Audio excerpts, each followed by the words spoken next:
Bonjour, bienvenue aux Petites Jasettes pédagogiques.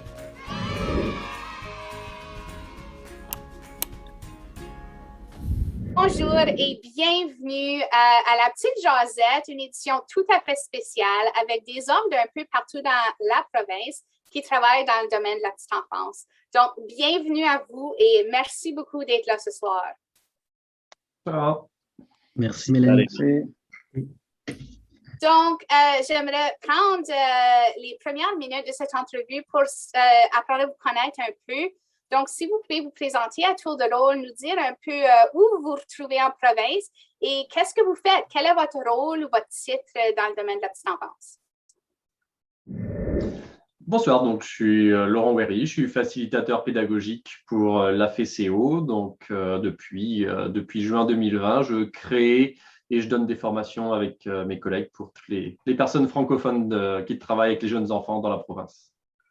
Merci, Laurent. Et Dominique?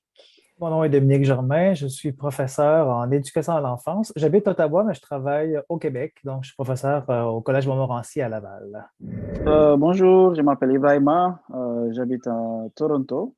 Je suis éducateur à la petite enfance à une garderie francophone ici. Merci. Je peux te demander dans quel groupe, avec quel groupe d'âge? Ok, je travaille avec le groupe d'âge de 6 à 12 ans, depuis presque bientôt 4 ans maintenant. OK, donc les parascolaires. Merci, vraiment. Bonjour, je m'appelle Antoine Tremblay-Beaulieu. Je suis agent de liaison culturelle au Carrefour francophone de Sudbury. Donc, nous, on tient les rênes de 11 CPE et mon travail, c'est de programmer des animations artistiques dans ces 11 CPE, mais aussi d'être artiste en résidence. Je fais de l'éveil sonore et musical avec les enfants. Avant la pandémie, 2 matinées par semaine et puis le restant du temps, mais je programme plein d'artistes dans nos centres. Donc, c'est mon travail à Sudbury, en Ontario. Merci, Antoine. Bonjour, vous allez bien? Moi, je suis éducateur en petite enfance depuis 27 ans. Je suis présentement avec les Poupons. J'ai fait tous les groupes d'âge. J'ai fait les bambins, les parascolaires, les préscolaires. Puis, je suis titulaire aussi. J'ai une petite équipe là, de 3 éducatrices. Puis, on travaille pour le centre local à Ottawa. Hey, donc, un peu partout en province, on a Toronto, on a Sudbury, on a Ottawa, même interprovincial avec Dominique qui travaille un peu au Québec aussi.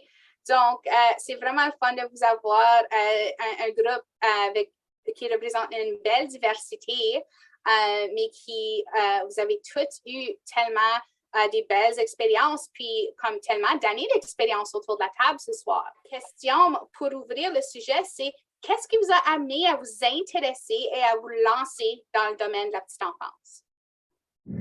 Moi, j'ai travaillé 10 ans dans l'industrie et puis voilà, j'ai construit ma maison pendant ce temps-là, j'ai eu mes 3 enfants. Et puis voilà, il y a une réflexion qui est arrivée en moi et j'ai fait le lien. En fait, j'étais en pleine réflexion sur ce que je voulais faire professionnellement. Et puis j'ai fait le lien entre le respect de l'environnement, le respect dans l'éducation aussi des enfants. Et puis petit à petit, comme je côtoyais mes enfants dans un centre éducatif, donc je côtoyais les professionnels à l'époque, j'ai beaucoup discuté et mes réflexions m'ont emmené vraiment à plusieurs reprises vers ce métier-là en France d'éducateur de jeunes enfants. Et voilà, donc j'ai creusé un peu plus et puis voilà, je me suis lancé dans la formation de 3 ans en France. Et voilà, j'ai tout de suite, dès la fin de ma formation, j'ai atterri ici à Toronto. Et depuis, je suis pas reparti. Je suis passé voilà, avec des préscolaires, direction d'un centre éducatif et puis maintenant facilitateur pédagogique. Et je regrette à aucun moment d'avoir pris cette décision de ce virage-là dans ma vie. Je peux te demander, est-ce qu'il y a plus d'hommes dans la profession en France?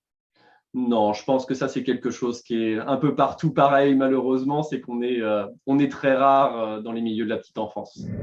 Moi, c'est depuis que je suis mon jeune enfant, j'ai pas eu de père. J'ai un père qui était non présent. Alors, j'ai un petit peu, je suis le 10e en plus d'une famille de 10. Puis, j'étais toujours le petit dernier. Puis là, quand mes frères et sœurs ont grandi, qui ont des neveux et nièces, ben, je m'occupais souvent de mes neveux et nièces. J'avais une facilité pour ça. Puis, je prenais plaisir aussi à communiquer avec eux, à essayer de leur apporter des outils, des solutions. Puis là, je me suis lancé dans le domaine plus tard. j'ai étudié, j'ai fait mes études. Puis ensuite, quand j'ai commencé dans le domaine, j'ai vu que je faisais vraiment une différence.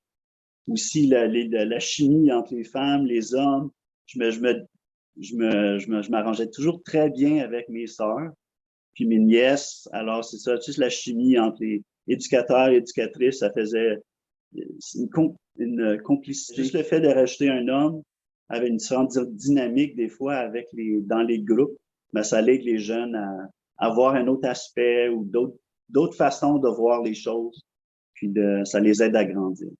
Ça a toujours été ma perception aussi, tu sais, comme un homme amène une différente perception que moi dans un groupe. J'ai toujours vraiment aimé avoir un partenaire qui était mâle pour trouver cet équilibre-là.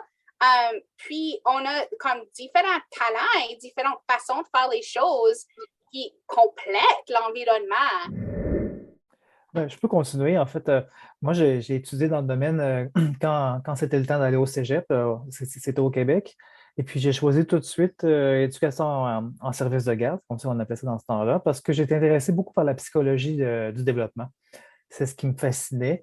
Et puis, donc, j'ai travaillé un peu dans le domaine, mais j'ai quitté le domaine parce que je voulais aller étudier en musique. Je faisais de la musique depuis que j'étais jeune, donc j'ai laissé tout de côté, puis je suis parti étudier en musique. Et quand je suis revenu auprès des enfants, c'est en faisant un peu comme Antoine, des activités d'éveil sonore, d'éveil musical, de la chanson enfantine. Et c'est ce qui m'a ramené dans le domaine de la petite enfance. Et c'est ce sujet-là qui m'a amené à travailler comme professeur dans un cégep, finalement, pour en donner le cours sur l'éveil musical. Donc, partager cette passion-là avec des futurs éducateurs et éducatrices à l'enfance. C'est ce qui m'a allumé. Moi aussi, j'ai un peu le même parcours que un des collègues qui a déjà parlé. Moi, je suis aîné de 9 enfants, donc dès le jeune âge, j'ai pris l'habitude de m'occuper de mes frères et sœurs, donc de les aider avec leurs devoirs. Donc, je pense que c'est quelque chose qui est venu comme ça naturellement chez moi. Et puis, quand on a commencé à grandir, donc on avait créé un club, moi et quelques amis, pour aider nos petits frères du quartier à faire leurs devoirs. Donc, ceux qui étaient un peu en baisse scolaire, de pouvoir relever leur niveau. Et puis, je pense que c'est de là que l'amour est parti, donc du fait qu'on a encadré certains jeunes dans le quartier. Et puis, quand c'était le moment de choisir après l'université, donc je me suis directement lancé dans l'éducation. J'ai été enseignant au Sénégal pendant presque 4 ans avant de rencontrer ma femme qui est née et a grandi ici à Toronto. Donc, quand je l'ai rejoint, donc, elle était déjà dans la petite enfance. Donc, j'arrive, on me dit de retourner, refaire mes diplômes et tout. Donc, et là, j'ai des propositions du côté de la petite enfance. Et c'est en ce moment que je suis parti, je me suis dit, OK, c'est une nouvelle expérience. Donc, j'ai déjà travaillé avec les enfants. Pourquoi pas? Donc là, je me lance dans la petite enfance. J'arrive et je rencontre un monsieur qui est là présent aujourd'hui parmi nous, qui est Laura, qui m'a aussi beaucoup donné du courage. Quand je suis venu dans le milieu, j'ai trouvé qu'il n'y avait que des femmes. Et puis, le fait que j'arrive dans ce milieu et que je trouve un homme, ça m'a beaucoup réconforté et puis ça m'a donné beaucoup de courage. Je me suis dit, OK. Donc, je pense que moi aussi, je peux apporter ma pierre à l'édifice et dans ce milieu aussi, qui est un milieu de femmes. Donc, dès que je suis venu, j'ai constaté, la directrice a constaté qu'il y a eu un changement. Donc, j'ai joué au soccer avec les enfants. Donc, j'ai pu créer ce lien-là avec les enfants, ce lien-là qui peut-être un peu manquait dans le milieu parce qu'il n'y avait pas un homme avec qui les enfants pouvaient partager ces genres d'expériences. Donc, je me suis senti que, OK, c'est ma place, les enfants, ça se passe bien. Donc, du coup, je suis resté dans le domaine depuis ce temps-là. Voilà. Juste pour rebondir sur ce qu'Ibrahim a dit, c'est vrai que on est tellement peu que quand on voit un autre homme qui s'intéresse aussi au métier de la petite enfance, voilà, ça donne du baume au cœur et puis on a envie d'aller vers lui et puis de le motiver à pouvoir prolonger parce qu'on voit aussi les réactions avec les enfants, l'accompagnement, puis avec les familles aussi. Pour moi, les familles, c'est vraiment quelque chose de très important dans mon métier d'éducateur et je trouve que il y a une relation différente aussi et ça laisse le choix. Comme avec les enfants, ça laisse le choix de se tourner vers un homme ou une femme aussi. Et avec les parents, c'est la même chose.